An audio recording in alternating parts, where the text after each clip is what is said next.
Good evening, my Real News Midday TV family. Welcome back to the channel for another news update. And in the news this evening, Clarendon laborer charged after reportedly stabbing man during altercation. A laborer who reportedly stabbed a man during an altercation on Watts Avenue in Clarendon on Wednesday, July 10, has been charged with murder. Charged is 33-year-old Kemar Street, otherwise called the boss head of Denby Crescent Mipen in the parish. He is accused of killing 36-year-old Dean Henriquez, also of Denby Crescent in the parish. Reports are that about 5:45 p.m., Henriquez was walking on Watts Avenue when he and Street got into an altercation. Street reportedly brandished a knife during the fight and inflicted several stab wounds to Henriquez before fleeing. The injured man was assisted to the hospital, where he was pronounced dead. A report was made to the police and an investigation was launched. Street was apprehended on Wednesday, July 17 and taken into custody, where he was subsequently charged. A court date is being arranged for him. 2 men shot, 1 fatally in Spanish Town gun attack. Investigators in the St. Catherine North Police Division have launched a probe into a case of murder and wounding with intent in Spanish Town. The deceased is Jason Clark, a 35-year-old machinist of Priscilla Way Angels, Spanish Town, St. Catherine. Reports are that about 8:15 p.m. on July 18, Clark and another man were having a conversation in the vicinity of the Texaco service station located at the corner of Burke Road and Young Street in Spanish Town when loud explosions were heard. Checks made revealed that both the men were shot. They were rushed to the Spanish Town Hospital, where they were admitted. Clark subsequently succumbed to his injuries. The other injured man remains hospitalized. The Spanish Town Criminal Investigation Branch is probing the matter. St. Catherine man charged for injuring another with a concrete block granted $500,000 bail. A St. Catherine man charged for using a piece of concrete block to injure another was today granted bail in the sum of $500,000 with a surety.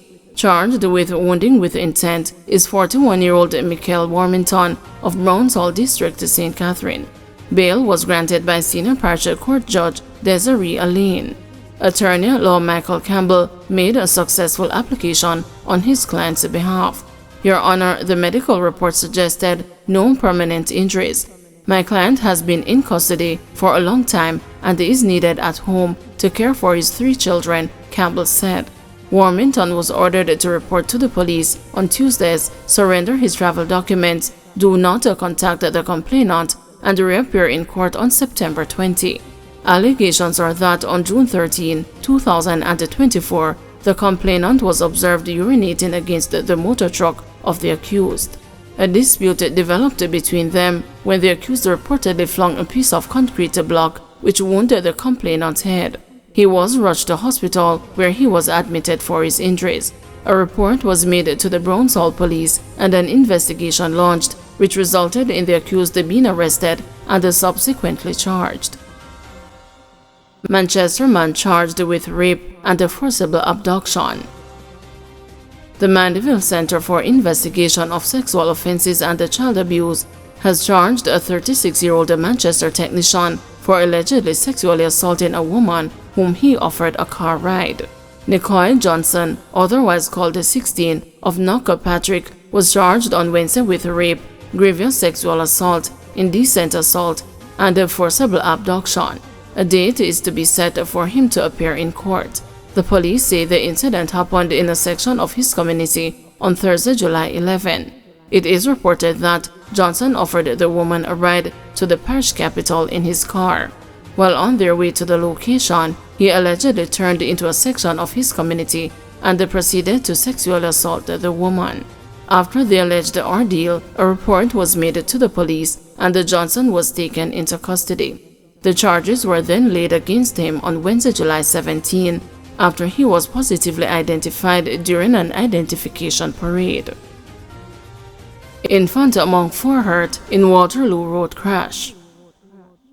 An infant was among 4 persons injured in a 2-vehicle collision at the intersection of Waterloo Road and Waterloo Avenue in St. Andrew on Friday morning. It is understood that about 10:30 a.m., a red Honda Fit and a blue Mercedes-Benz CLA 200 collided as one vehicle attempted to make a turn onto Waterloo Avenue from Waterloo Road, while the other vehicle attempted to go straight. 3 occupants of the Benz and 1 person traveling in the Fit were hurt in the incident and taken to receive treatment. Their conditions are not known at this time. Man accused of tricking motorist out of $50,000 for return of his car, charged with a fraud. A 26-year-old man accused of lying to a motorist that his car was seized by the police and taking $50,000 from him to get the vehicle released has been charged with a fraudulent conversion. Laborer Corey Barnaby was charged on Wednesday after being positively identified during an identification parade. A court date for him is being finalized. Reports from the Denham Town Police are that about 9 p.m. on Sunday, June 23, Barnaby informed the man that his motor car was seized by the police and that $50,000 was needed for its release. The police say the man gave Barnaby the sum, after which he went to the Denham Town Police Station and drove the car from the compound. It was later borne out that the vehicle was never seized and that Barnaby had only pretended to pay the police for the vehicle, which was already in his possession. A report was made to the police and he was taken into custody, where he was charged on Wednesday, July 17. Fire Brigade Board sued by former employee for breach of contract. The board of the Jamaica Fire Brigade has been sued by a former employee for breach of contract arising from her dismissal last month. Natalie Waldron-Cato said in her claim filed on Wednesday by attorney-at-law Hugh Wildman that she agreed to work for the JFB for a period of 6 months before transitioning to a permanent employee. She was not employed as a permanent employee, but rather dismissed from the JFB.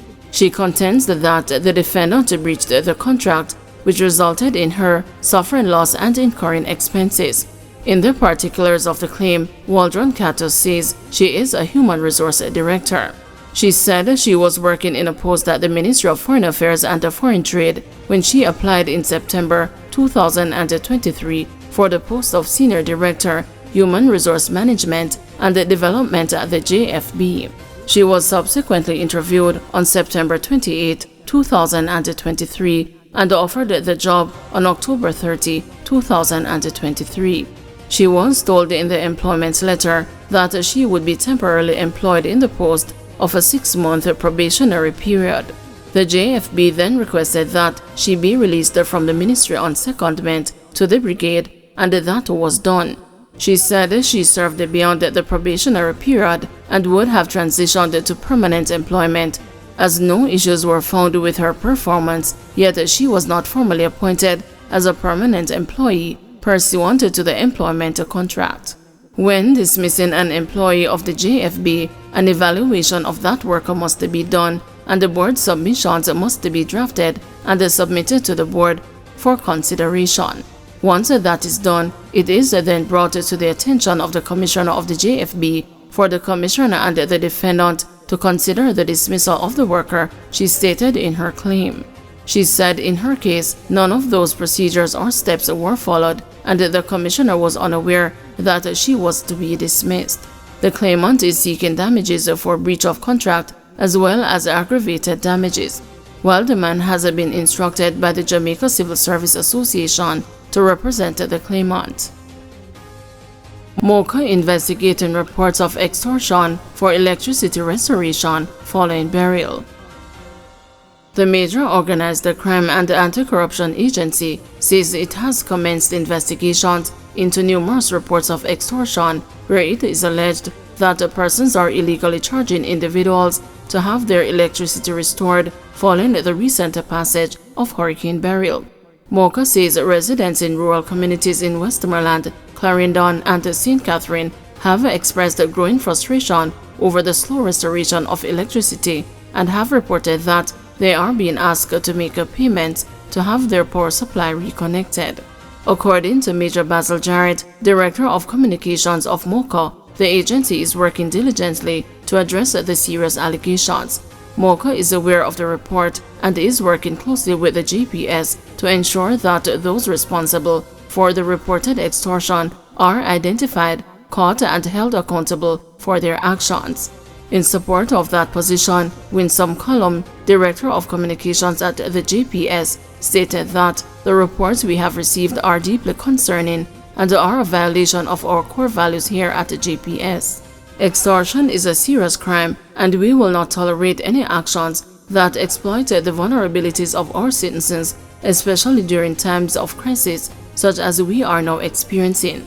As such, we are collaborating closely with MOCA to ensure a thorough and a swift investigation.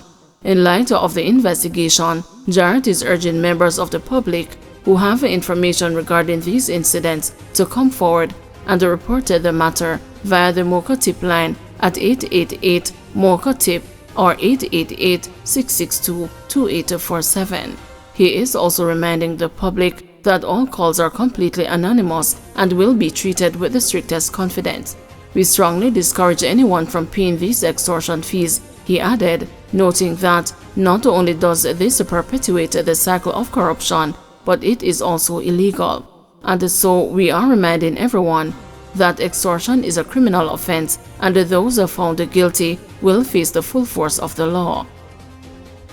Thank you everyone for watching. See you tomorrow morning at 6 a.m. for another news update.